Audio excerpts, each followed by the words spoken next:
Hello students, welcome back to my channel chemistry with Priya. I hope आप लोगों को मेरी वीडियो समझ में आ रही हो। अगर समझ में आ रही हो तो कमेंट ज़रूर कीजिएगा ताकि मुझे भी पता चले कि आपको मेरी वीडियोस कितनी समझ में आ रही हैं।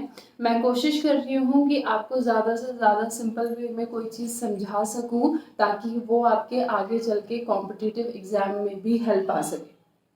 क्लियर। सो आज का जो हमारा टॉपिक है वो एक्चुअली कुछ नया है और कुछ पुराना। ठीक है।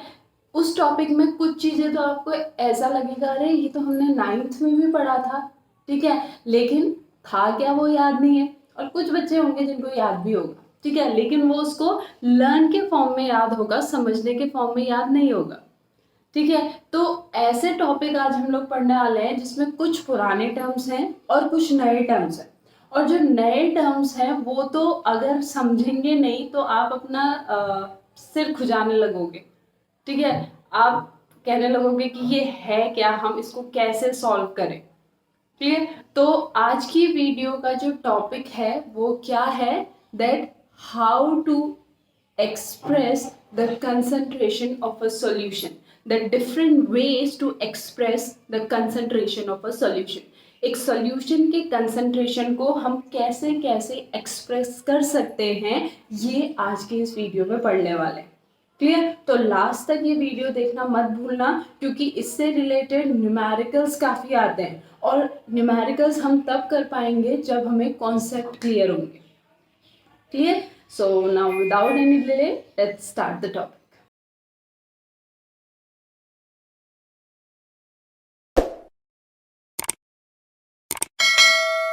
Okay, so first of all हमें ये पता होना चाहिए कि सॉल्यूशन क्या है। उसके बाद हम सॉल्यूशन के कंसंट्रेशन को एक्सप्रेस करने की बात करेंगे। तो first of all we have to know that what is a solution. Solution आखिर है क्या। ठीक है, so the definition is it is defined as a homogenous mixture of two or more chemically non-reacting substances।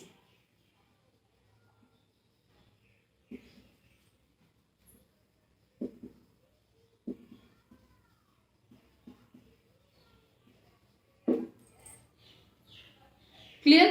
दो या दो से ज्यादा कोई केमिकली नॉन रिएक्टिंग सब्सटेंसेस है जो आपस में केमिकली रिएक्ट नहीं करते हैं। ऐसे सब्सटेंसेस का जो होमोजेनस मिक्सचर है वो हमारा क्या कहलाता है, सॉल्यूशन कहलाता है। Now if the solution contain only two component, अगर जो सॉल्यूशन है, सॉल्यूशन में केवल कितने कंपोनेंट्स होते हैं, टू कंपोनेंट होते हैं, तो उस सॉल्यूशन को हम क्या कह देते हैं, binary solution. That solution is known as binary solution. ठीक है, सो बाइनरी सॉल्यूशन हमारा क्या है, a solution contain only two component, a solution which contain only two component, that solution is known as binary solution। And in binary solution the component which is present in lesser amount is known as solute and the component which is present in greater quantity is known as solvent।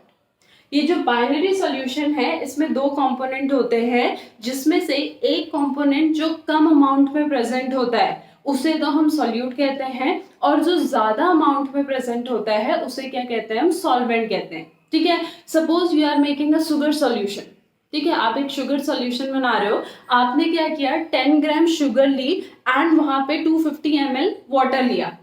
Clear. तो this is a binary solution क्योंकि इसमें दो component है, one is the sugar and another one is the water. ठीक है, and in दोनों में से शुगर की क्वांटिटी कम है एंड वाटर की क्वांटिटी ज्यादा है, तो शुगर हमारा क्या हो जाएगा, सॉल्यूट, एंड वाटर हमारा क्या हो जाएगा, सॉल्वेंट। तो binary solution, the solution which contain only two components, उसे हम बाइनरी सॉल्यूशन कहेंगे। इस सॉल्यूशन में जो लेसर अमाउंट में प्रेजेंट होगा उसे सॉल्यूट कहेंगे और जो ग्रेटर अमाउंट में प्रेजेंट होगा उसे हम सॉल्वेंट बोल देंगे। ठीक है, इतना clear. Now will discuss the different methods और different ways to express the concentration of solution. Clear, different ways to express the concentration of solution.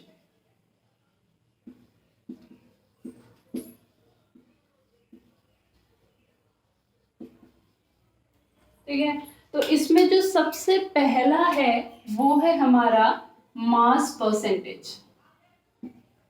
Mass percentage. Now what is mass percentage? Mass percentage of a solute in a solution is the mass of that solute in gram present in 100 gram of the solution. 100 gram solution में solute का कितना मास ग्राम में present है वो उस solute का क्या होगा, मास परसेंटेज. जो 100 ग्राम सॉल्यूशन है उस 100 ग्राम सॉल्यूशन में जो सॉल्यूट है वो कितना ग्राम प्रेजेंट है वो उस सॉल्यूट का क्या कहलाएगा, मास परसेंटेज. क्लियर. तो मास परसेंटेज की डेफिनेशन क्या होगी यहाँ पे, that mass percentage of a solute in a solution is the mass of the solute in gram present in 100 gram of solution. Clear. और इसका जो फॉर्मूला होगा हमारा mass percentage is equal to mass of solute divided by mass of solution multiply by 100. ये इसका formula होगा. And इसकी जो यूनिट होगी, कोई यूनिट होगी नहीं क्योंकि फर्स्ट ऑफ ऑल ये परसेंटेज है और second thing mass upon mass, तो यूनिट कैंसिल हो जाएगी, तो it is a unitless, it is a percent. तो मास परसेंटेज क्या है हमारा, 100 ग्राम सॉल्यूशन जो है उसमें कितना ग्राम आपका सॉल्यूट प्रेजेंट है वो हमारा क्या हो जाएगा, मास परसेंटेज. नेक्स्ट सेकंड जो वे है सॉल्यूशन के कंसंट्रेशन को एक्सप्रेस करने का वो है हमारा स्ट्रेंथ. सेकंड हम क्या बोल के सॉल्यूशन के कंसंट्रेशन को एक्सप्रेस करते हैं, strength. Now what is strength? Strength of any solution, किसी भी सॉल्यूशन की जो स्ट्रेंथ है, strength of a solution is defined as the mass of the solute in gram present per litre of the solution. 1 litre solution में कितने ग्राम हमारे solute के present हैं, 1 लीटर सॉल्यूशन में, 1 लीटर सॉल्यूशन में कितने ग्राम हमारे सॉल्यूट के प्रेजेंट है वो हमारा क्या हो जाएगा, स्ट्रेंथ. तो स्ट्रेंथ की डेफिनेशन क्या आ जाएगी, strength of a solution is the mass of the solute, mass of the solute in gram present in और डिसॉल्व्ड इन, किसी बुक में डिसॉल्व भी लिखा होगा, present in 1 litre of the solution, उसे हम क्या कह देंगे, स्ट्रेंथ कह देंगे. क्लियर. और इसका जो फॉर्मूला आएगा वो फॉर्मूला क्या होगा, strength is equals to mass of solute divided by volume of solution, volume of solution in litre. Clear. So unit इसकी क्या हो जाएगी, unit is become gram per litre. ग्राम किसकी यूनिट हुई, मास की, और लीटर किसकी यूनिट हुई, वॉल्यूम की. So the unit of strength becomes gram per litre. ठीक है. तो स्ट्रेंथ हमारा क्या है, 1 लीटर सॉल्यूशन में कितना ग्राम हमारा सॉल्यूट प्रेजेंट है वो हमारा क्या है, स्ट्रेंथ है. और इसी के बेसिस पे इसका फॉर्मूला बना और फॉर्मूले के बेसिस पे हमारी यूनिट बनी, that is gram per litre. इतना क्लियर हुआ, mass percentage and strength clear हुआ. इस इन दोनों को नोट डाउन कीजिए, then we will talk about the another way. जो थर्ड मेथड है to express the concentration of a solution is molarity.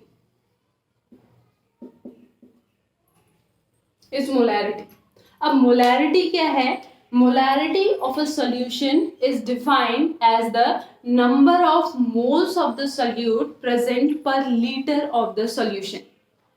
1 litre solution में कितने नंबर ऑफ मोल सॉल्यूट के प्रेजेंट है, वो उसकी क्या होती है, मोलैरिटी। हमने क्या कहा, 1 लीटर जो सॉल्यूशन है उसमें कितने ग्राम आपका क्या प्रेजेंट है, सॉल्यूट प्रेजेंट है, तो वो हो जाएगा स्ट्रेंथ। लेकिन 1 लीटर सॉल्यूशन में हमारे कितने नंबर ऑफ मोल्स प्रेजेंट है सॉल्यूट के, वो हमारी क्या हो जाएगी, molarity. So basically molarity is the relationship between number of moles and volume. ठीक है, so molarity हमारी क्या हो गई, molarity of a solution is defined as the number of moles of solute present per liter of the solution of the solution. ठीक है, and इसके basis पे इसका जो फॉर्मूला आएगा, it is represented by capital M.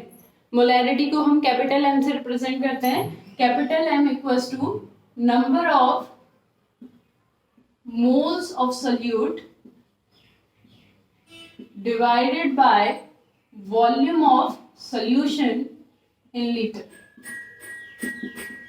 ठीक है, and इसी के बेसिस पे जो इसकी यूनिट आएगी वो आएगी मोल per litre.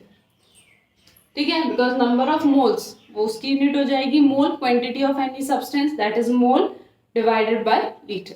So mole per litre is the unit of molarity.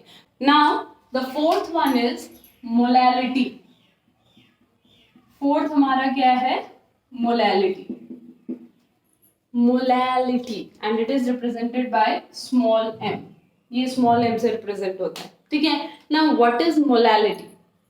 Molality of a solution is defined as the number of moles of the solute present per kg of the solvent. ठीक है, number of moles of the solute present per kg of the solvent. तो ये basically किसके बीच में relationship है, between the moles of the solute and the mass of the solvent. ठीक है, moles of the solute per kg यानी एक kg solvent जो है या 1000 ग्राम जो सॉल्वेंट है, उस 1000 ग्राम सॉल्वेंट में सोल्यूट के कितने नंबर ऑफ मोल्स प्रेजेंट है, वो हमारा क्या आ जाएगा, मोलैलिटी। क्लियर? सो मोलैलिटी को हम कैसे डिफाइन करेंगे? Molality of any solution is defined as the number of moles of solute present per kg of the solvent, kg of the solvent। ठीक है, और इसका जो फॉर्मूला हो जाएगा स्मॉल m इक्वल्स टू, वो हो जाएगा number of moles of solute divided by mass of solvent in kg, और इसकी जो यूनिट हो जाएगी वो क्या हो जाएगी, मोल पर केजी। ठीक है, so number of moles of solute per litre of the solution molarity, number of moles of the solute per kg of the solvent molality. Molarity capital M, molality small M. ठीक है, अब यहाँ पे एक question आता है बेटा, ध्यान से सुनना। वो क्वेश्चन क्या है, that with change in temperature. ठीक है, विथ टेम्परेचर, अगर हम टेम्परेचर को चेंज करते हैं तो out of molarity and molality which remain constant and why. ठीक है, टेम्परेचर चेंज करने से एक सॉल्यूशन की मोलैरिटी या मोलैलिटी में से क्या चीज चेंज होगी या क्या चीज कांस्टेंट रहेगी, और अगर कोई चीज कांस्टेंट रहेगी इन दोनों में से तो वो क्यों रहेगी। क्वेश्चन क्लियर हुआ? अगर हम टेम्परेचर चेंज करते हैं तो टेम्परेचर चेंज करने से मोलैलिटी या मोलैरिटी में से कोई ऐसी चीज है क्या जो कांस्टेंट रहे, और अगर वो कांस्टेंट रहती है तो वो क्यों रहती है। क्वेश्चन क्लियर हुआ? ओके, नाउ आंसर सुनिए। Let us suppose one example of sugar solution. ठीक है, हम शुगर सॉल्यूशन का एग्जांपल लेते हैं।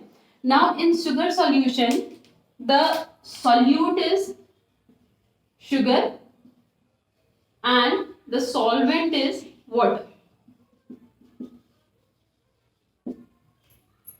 क्लियर. नाउ हमने क्या किया, आपका 1 लीटर सॉल्यूशन बनाया, शुगर सॉल्यूशन. ठीक है, 1 लीटर शुगर सॉल्यूशन बनाया और इसको हमने हीट करना स्टार्ट किया.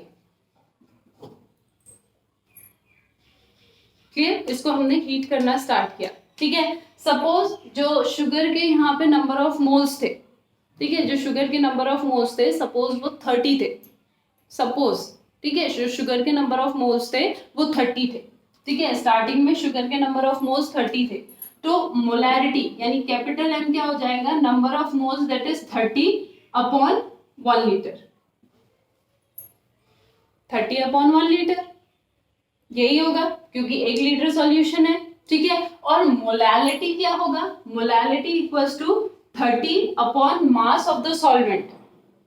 ठीक है, मास ऑफ द सॉल्वेंट. तो मास ऑफ द सॉल्वेंट, जो मास है वाटर का, सॉल्वेंट यहाँ पे क्या है, सॉल्वेंट वाटर है, तो वाटर का मास कितना होता है, 18 ग्राम. वाटर का मास 18 ग्राम होता है. तो अगर हम उसको केजी में कन्वर्ट करते हैं, तो केजी में कन्वर्ट करने के लिए वो क्या हो जाएगा, 0.018 केजी. यही तो होगा मास of the solvent. Mass of the solvent यही होगा ना. ठीक है, ओके. अब हमने इसको हीट करना स्टार्ट किया. हीट जैसे जैसे हम करते जाएंगे, जो वाटर है वो इवेपोरेट होते जाएगा और जो सॉल्यूशन है उसका वॉल्यूम धीरे धीरे धीरे धीरे क्या होता रहेगा, कम होता रहेगा. ठीक है. मान लो हमने इसको बहुत ज्यादा हीट किया, now its volume becomes half litre. ये आधा लीटर पानी बच गया. ऐसा ही तो होता है ना, आप पानी को अगर गर्म करने रखोगे और आप उसको बहुत देर के लिए छोड़ दोगे तो वो क्या होगा, धीरे धीरे इवेपोरेट होके क्या होता जाएगा, डिक्रीज होता जाएगा. तो यहाँ पे भी वही हुआ, जो 1 लीटर सॉल्यूशन था now it becomes half litre. तो अब मेरी जो नई मोलैरिटी आई वो क्या आई, moles of the solute. Sugar तो अभी भी उसमें ही है ना, शुगर तो अभी भी, शुगर तो इवेपोरेट हुए नहीं, यानी मोल्स ऑफ द सॉल्यूट तो 30 है, लेकिन नीचे कितना हो गया, नीचे हो गया आपका 0.250 लीटर, 0.250 लीटर. यानी मोलैरिटी क्या हो गई, चेंज. अब मोलैलिटी की अगर बात करें तो मोलैलिटी क्या है, मोल्स अभी भी शुगर के उतने ही हैं और सॉल्वेंट यहाँ पे वाटर है. तो अगर वाटर का एक ड्रॉप भी बचेगा, अगर वाटर का एक एटम भी बचेगा तो भी उसका मास कितना होगा, 18 ग्राम, यानी कि 0.018. यानी मोलैलिटी अभी भी क्या है, उतनी ही है जितनी पहले थी. It means molality remain constant with increase in temperature और विद चेंज इन टेम्परेचर. अगर आप टेम्परेचर चेंज करते हो किसी सॉल्यूशन का तो उसकी मोलैरिटी तो चेंज होगी, बट मोलैलिटी चेंज नहीं होगी, because molarity depends upon the volume of the solution which changes with the temperature, but molality depends upon the mass of the solvent which doesn't change, which remain constant. Solvent का मास जितना है वो उतना ही रहेगा, वो temperature पे या किसी और फैक्टर पे डिपेंड नहीं करेगा. तो मोलैलिटी हमारी चेंज नहीं होगी. क्लियर. सो कंसंट्रेशन, सॉल्यूशन के कंसंट्रेशन को एक्सप्रेस करने के लिए मोलैलिटी और मोलैरिटी में से क्या ज्यादा प्रेफर किया जाता है, molality, because molality doesn't changes with temperature. Clear? इतना क्लियर हुआ? Okay, note down this, then we'll talk the next one. Fifth is normality. Normality. Capital N. ठीक है, normality, capital N. Now, what is normality? Normality of any solution is defined as the number of gram equivalent of the solute present per liter of the solution. जो हमारा solution है, 1 litre हमारा solution है, उस solution में solute के कितने number of gram equivalent present होंगे, वो उसकी क्या होती है, नॉर्मैलिटी. ठीक है. सो नॉर्मैलिटी क्या है हमारा, number of gram equivalent of solute present per liter of the solution is known as normality. उसको हम क्या कहते हैं? नॉर्मेलिटी कह देते हैं. ठीक है, तो नॉर्मेलिटी का फॉर्मूला क्या हो जाएगा? Number of gram equivalent of solute divided by volume of solution in litre. और इसी के बेसिस पे इसकी यूनिट क्या हो जाएगी? ग्राम इक्विवेलेंट पर लीटर. ये तो हमारी नॉर्मेलिटी है. ठीक है, अब यहाँ पे पहली बात तो ये नॉर्मेलिटी नया टर्म है. ठीक है, नॉर्मेलिटी है क्या? 1 लीटर सॉल्यूशन में सॉल्यूट के कितने ग्राम इक्विवेलेंट्स प्रेजेंट है, ये हमारी नॉर्मेलिटी है. अब बात आती है भैया ग्राम इक्विवेलेंट है क्या? क्योंकि मोल्स तो हमें पता थे क्या है, तो ये ग्राम इक्विवेलेंट क्या है?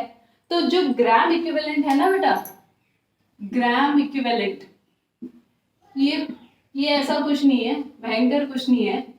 ठीक है, ग्राम इक्विवेलेंट क्या है? ग्राम इक्विवेलेंट है आपका मास ऑफ सोल्यूट इन ग्राम. जो सोल्यूट है उसका मास ग्राम में divided by equivalent mass. Equivalent mass. ठीक है, ग्राम इक्विवेलेंट क्या है? मास of the solute in gram divided by equivalent mass. ठीक है, अब आप कहोगे मैम ये नया टर्म और ले आए आप, इक्विवेलेंट मास. ठीक है, अब इक्विवेलेंट मास हम कैसे फाइंड आउट करेंगे?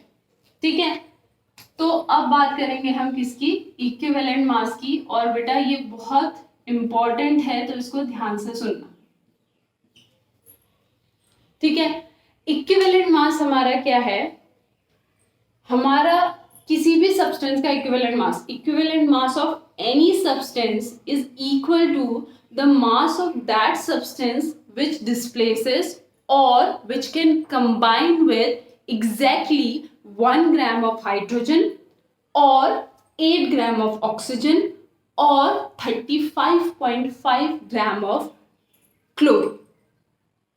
किसी भी सब्सटेंस का वो मास जो एग्जैक्टली किसके साथ कंबाइन हो रहा है या किसको डिस्प्लेस कर रहा है. दोनों चीज, कंबाइन भी हो सकता है या उसको डिस्प्लेस भी कर सकता है. किस किस चीज को? या तो 1 ग्राम हाइड्रोजन को, अगर हाइड्रोजन नहीं है तो वहां पे वो ऑक्सीजन के साथ रिएक्ट करके या तो उसके साथ रिएक्ट कर रहा है या फिर उसको डिस्प्लेस कर रहा है. कितने ग्राम ऑक्सीजन को? 8 ग्राम ऑक्सीजन को. या फिर 35.5 क्लोरीन के साथ या तो कंबाइन हो रहा है या फिर उसको डिस्प्लेस कर रहा है. ठीक है, सो इक्विवेलेंट मास की डेफिनेशन क्या आ जाएगी? Equivalent mass of any substance is the mass of the substance which displaces or which can combine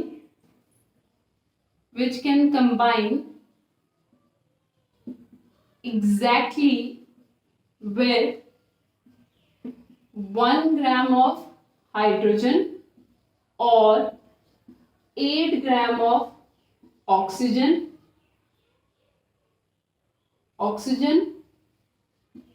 और 35.5 ग्राम ऑफ क्लोरीन. ठीक है, वो मास किसी भी सब्सटेंस का जो इन तीनों में से किसी के साथ कंबाइन हो रहा है या उसको डिस्प्लेस कर रहा है, वो उस चीज का क्या होगा? Equivalent mass. वो उसका इक्विवेलेंट मास होगा. ठीक है, let us take one example.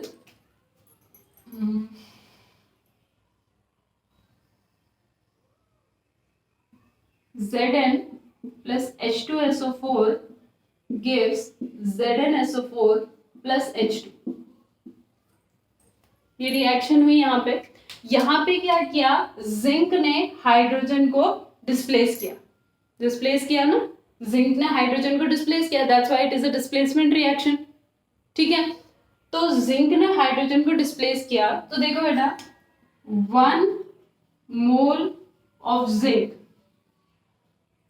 ठीक है, 1 मोल जिंक जो है O किसके साथ रिएक्ट कर रहा है? 1 मोल ऑफ H2SO4, ठीक है। जो 1 मोल जिंक है वो किसके साथ रिएक्ट कर रहा है? 1 मोल ऑफ H2SO4 के साथ। Now 1 mole of zinc, 1 mole of zinc मतलब 65 ग्राम, 65 gram of zinc displaces 2 gram of hydrogen, ठीक है। यहाँ पे H2 है ना, मतलब 2 एटम्स ऑफ हाइड्रोजन, जिंक ने 2 एटम्स ऑफ हाइड्रोजन को डिस्प्लेस किया और उसकी जगह पे जाके बैठा, ठीक है। So 65 gram of zinc displaces 2 gram of hydrogen. So इसका जो इक्विवेलेंट मास क्या होगा वो कैसे निकालेंगे हम? 1 ग्राम हाइड्रोजन को कितना ग्राम जिंक डिस्प्लेस करेगा, तो उसके लिए हम क्या कर देंगे? 65 divided by 2 that is equals to 32.5. So 32.5 gram is the equivalent mass of zinc. Equivalent mass of zinc क्या हो जाएगा? 32.5 ग्राम। इतना क्लियर हुआ? ठीक है। सो इक्विवेलेंट मास किसी भी सब्सटेंस का क्या है? That mass of the substance which can combine or which displaces exactly 1 gram of hydrogen or 8 gram of oxygen or 35.5 gram of chlorine. Clear? ये हमारा क्या होता है? इक्विवेलेंट मास का कॉन्सेप्ट। नाउ अब मैं कुछ आपको फॉर्मूले बताऊंगी जिन फॉर्मूले के बेसिस पे आपको ये रिएक्शंस नहीं देखनी पड़ेंगी, सिंपली उन फॉर्मूले के बेसिस पे आप किसी भी सब्सटेंस का इक्विवेलेंट मास निकाल लोगे, ठीक है। सो 1 बाय 1 वो फॉर्मूले देखिए। सबसे पहला आएगा equivalent mass of an element. किसी भी एलिमेंट का इक्विवेलेंट मास मैं कैसे फाइंड आउट कर सकती हूँ? So equivalent mass of the element is equals to atomic mass, उस एलिमेंट का जो एटॉमिक मास होगा, जैसे जिंक था, जिंक का एटॉमिक मास कितना था? 65, ठीक है। तो जिंक का इक्विवेलेंट मास निकालने के लिए मैं क्या लिखूंगी? उसका atomic mass, atomic mass divided by the valency. Valency तो आप लोगों को फाइंड आउट करनी आती होगी ना, 9th 10th में हम लोगों ने वैलेंसीज फाइंड आउट करना सीखा है। तो atomic mass of any element divided by it's valency becomes the equivalent mass of the element. किसी भी एलिमेंट के इक्विवेलेंट मास को निकालने के लिए आप उसके एटॉमिक मास से उसकी वैलेंसी को डिवाइड, एटॉमिक मास जो है उससे आप उसको किससे डिवाइड कर दो? वैलेंसी से डिवाइड कर दो, तो आपका क्या निकल जाएगा? Equivalent mass of any element, ठीक है। Now equivalent mass of an ion, किसी भी आयन का इक्विवेलेंट मास अगर आपने निकालना है, कोई भी आयन है जैसे Na पॉजिटिव और CO3 2 नेगेटिव और SO4 2 नेगेटिव, कोई भी आपका आयन है, ठीक है।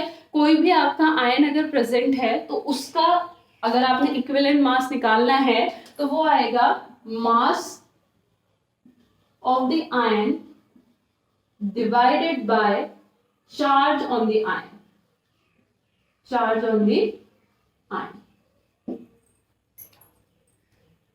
ठीक है। मास of the ion divided by charge on the ion.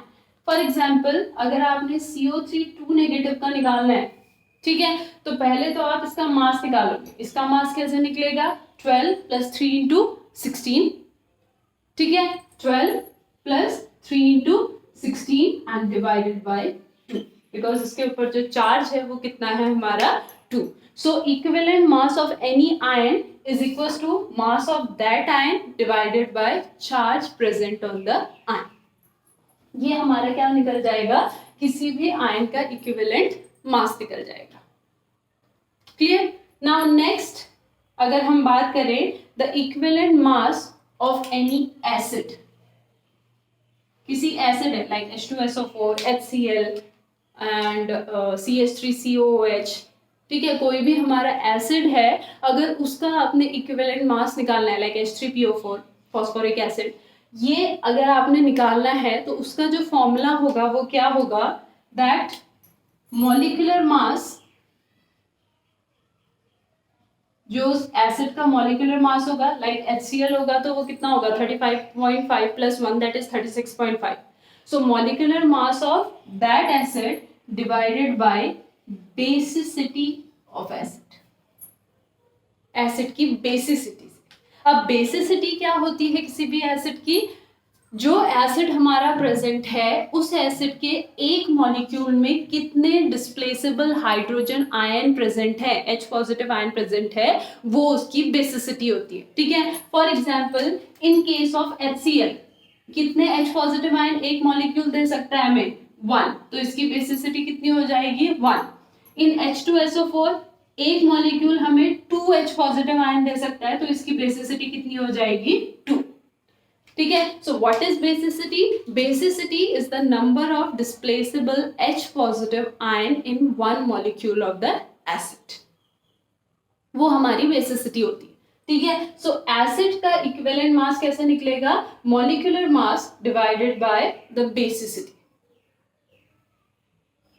ठीक है, नेक्स्ट बेस का अगर हमें निकालना है, किसी भी बेस का अगर आपने इक्विवेलेंट मास निकालना है तो उसका जो फॉर्मूला बनेगा वो क्या बनेगा? Molecular mass divided bye acidity. Now what is acidity? Acidity of any base is the number of displaceable OH negative ion in one molecule of the base. Base के एक मॉलिक्यूल में कितने OH नेगेटिव आयन डिस्प्लेस हो सकते हैं, वो उसकी क्या होगी? Acidity. Let us example MgOH whole twice, तो ये कितने OH नेगेटिव आयन हमें देगा सॉल्यूशन में? एक मॉलिक्यूल 2 OH नेगेटिव आयन, तो इसकी बेसिसिटी कितनी, सॉरी एसिडिटी कितनी हो जाएगी? 2। तो एसिड की बेसिसिटी बेस की एसिडिटी अपोजिट हो जाएगी। ठीक है, equivalent mass of any element, equivalent mass of ion, equivalent mass of acid, equivalent mass of base. अब मैं बताती हूँ आपको equivalent mass of any oxidising और रिड्यूसिंग एजेंट। ठीक है, अगर हमने क्या निकालना है, किसी ऑक्सीडाइजिंग या फिर रिड्यूसिंग एजेंट की अगर हमने क्या निकालनी है, इक्विवेलेंट मास निकालना है, तो हमारा फॉर्मूला क्या होगा? ठीक है, ऊपर तो देखो बेटा, आपने अभी तक 4 जो फॉर्मूले पढ़े सब में ऊपर साइड मास आ रहा है, मास मास मास मास मास, तो यहां पे भी क्या आएगा? Molecular mass of that substance. ठीक है, ऑक्सीडाइजिंग एजेंट की निकाल रहे हो या फिर रिड्यूसिंग एजेंट की निकाल रहे हो, जिस भी एजेंट की निकाल रहे हो उसका मॉलिक्यूलर मास। ठीक है, divided by number of electrons gain और लूज बाय वन मॉलिक्यूल। जो एक मॉलिक्यूल है ऑक्सीडाइजिंग और रिड्यूसिंग एजेंट का, वो कितने नंबर ऑफ इलेक्ट्रॉन लूज कर रहा है या फिर कितने नंबर ऑफ इलेक्ट्रॉन गेन कर रहा है, उससे अगर हम उसके मास को डिवाइड कर देंगे तो वो हमारा क्या निकल जाएगा? इक्विवेलेंट मास ऑफ ऑक्सीडाइजिंग और रिड्यूसिंग एजेंट। ऑक्सीडाइजिंग एजेंट क्या होता है? जो दूसरे को ऑक्सीडाइज करता है, तो वो खुद रिड्यूस होगा तो वो इलेक्ट्रॉन लेगा। ठीक है, तो उसकी केस में डिवाइडेड बाय क्या आ जाएगा? Electron gain. और रिड्यूसिंग एजेंट क्या होता है? जो दूसरे को रिड्यूस करता है, यानी कि वो खुद क्या होगा? ऑक्सीडाइज्ड होगा। खुद ऑक्सीडाइज्ड होगा तो वो इलेक्ट्रॉन देगा, मतलब electron lose by that. So equivalent mass of any oxidizing or reducing agent is equals to molecular mass divided by the number of electron gain or lose by one molecule. वो हमारा क्या निकल जाएगा? Equivalent mass of oxidising agent. ठीक है, अब यहां पे देखो बेटा, सबके केस में क्या है? जो इक्विवेलेंट मास है ऊपर उसमें मास प्रेजेंट है और नीचे आपका अलग अलग चीज प्रेजेंट है। एलिमेंट में वैलेंसी, एसिड में बेसिसिटी, बेस में एसिडिटी। तो यहाँ पे इक्विवेलेंट मास का एक जनरल फॉर्मूला बन जाता है दैट इक्विवेलेंट मास, ठीक है, equivalent mass is equals to mass divided by x। अब ये x क्या होगा? ये डिपेंड करेगा कि आप इक्विवेलेंट मास किसका निकाल रहे हो। अगर आप इक्विवेलेंट मास एलिमेंट का निकाल रहे हो तो ये x मेरा वैलेंसी हो जाएगा। अगर आप equivalent mass oxidising reducing agent का निकाल रहे हो तो ये x मेरा क्या हो जाएगा? नंबर ऑफ इलेक्ट्रॉन्स गेन और lose by any that oxidising agent और रिड्यूसिंग एजेंट। अगर ये मेरा इक्विवेलेंट मास आप एसिड का निकाल रहे हो तो ये x मेरा क्या हो जाएगा, बेसिसिटी।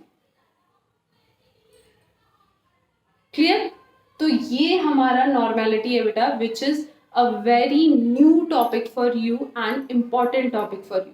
तो आई होप आपको समझ में आया हो। सो नॉर्मेलिटी क्या होता है, 1 लीटर सॉल्यूशन में सॉल्यूट के कितने ग्राम इक्विवेलेंट प्रेजेंट है।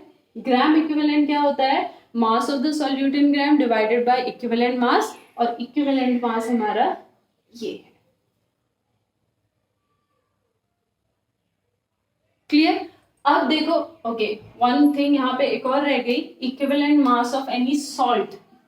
अगर हमारे पास कोई सॉल्ट है, ठीक है, उसका अगर हमने इक्विवेलेंट मास निकालना है तो वो क्या होगा, molecular mass of that salt, ठीक है, divided by total positive valency of the metal ion. Salt आपका मेटल आयन, आपका कैटायन और एनायन से बनता है, तो कैटायन में जो टोटल पॉजिटिव वैलेंसी होगी उससे हम डिवाइड करेंगे। Clear? So total positive valency of metal ion, ये हमारा किसका मास निकलेगा, किसका इक्विवेलेंट मास निकलेगा, सॉल्ट का। ठीक है, सॉल्ट का इक्विवेलेंट मास, एलिमेंट का इक्विवेलेंट मास, एसिड का इक्विवेलेंट मास, आयन का इक्विवेलेंट मास, बेस का equivalent mass and oxidising and reducing agent का इक्विवेलेंट मास। क्लियर? तो ये हमारा क्या हो गया, normality.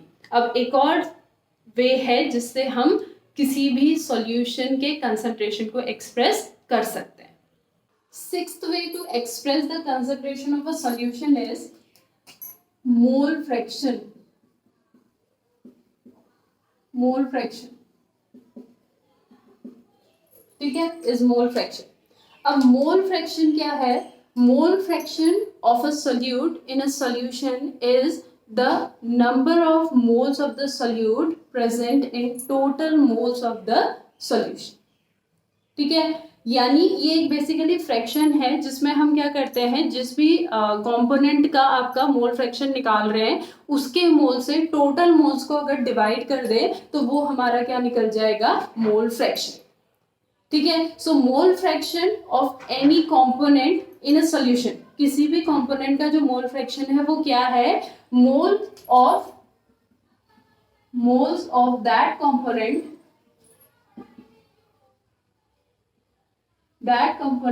present in total moles of the solution। Solution के टोटल मोल्स में उसके उस कंपोनेंट के कितने मोल्स प्रेजेंट है, ये हमारा क्या हो जाएगा, मोल फ्रैक्शन। इसको रिप्रेजेंट करते हैं एक्स से रिप्रेजेंट करते हैं ना। हमने अभी कहा कि हम बाइनरी सॉल्यूशन के बारे में बात कर रहे हैं, तो एक सॉल्यूट होगा, एक सॉल्वेंट। तो सपोज जो सॉल्यूट है उसके मोल फ्रैक्शन को हम x1 मान लेते हैं, और जो सॉल्वेंट है उसके मोल फ्रैक्शन को हम क्या मान लेते हैं, x2। तो x1 इक्वल्स टू क्या आ जाएगा, n1 upon n1 plus n2, और x2 इक्वल्स टू क्या आ जाएगा, n2 upon n1 plus n2। तो x1 हमारा क्या है, x1 is the mole fraction of solute, जिसमें हमने क्या किया, सॉल्यूट के मोल से किसको डिवाइड कर दिया, टोटल मोल्स को। और सॉल्वेंट के लिए हमने क्या किया, सॉल्वेंट के मोल से किसको डिवाइड कर दिया, टोटल मोल्स को। तो हमारा क्या निकल गया, mole fraction of the solvent. Clear?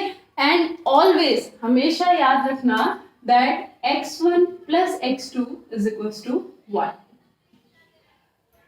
ये हमेशा क्या आएगा, 1। क्लियर? तो ये 6 वेज हैं जिनसे हम क्या कर सकते हैं, किसी भी सॉल्यूशन के कंसंट्रेशन को एक्सप्रेस कर सकते हैं।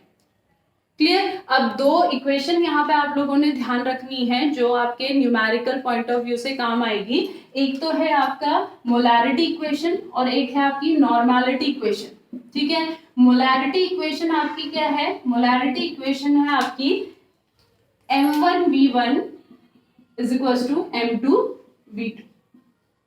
ठीक है, अगर आप क्या कर रहे हो, कोई सॉल्यूशन है जिसका वॉल्यूम v1 है और मोलैरिटी m1 है, उसको अगर आप उसके वॉल्यूम को v1 से v2 में ले जा रहे हो, उसका वॉल्यूम आप चेंज कर रहे हो, तो उसकी जो न्यू मोलैरिटी आएगी वो क्या हो जाएगी m2, और यहाँ पे नंबर ऑफ मोल्स क्या रहेंगे, सेम।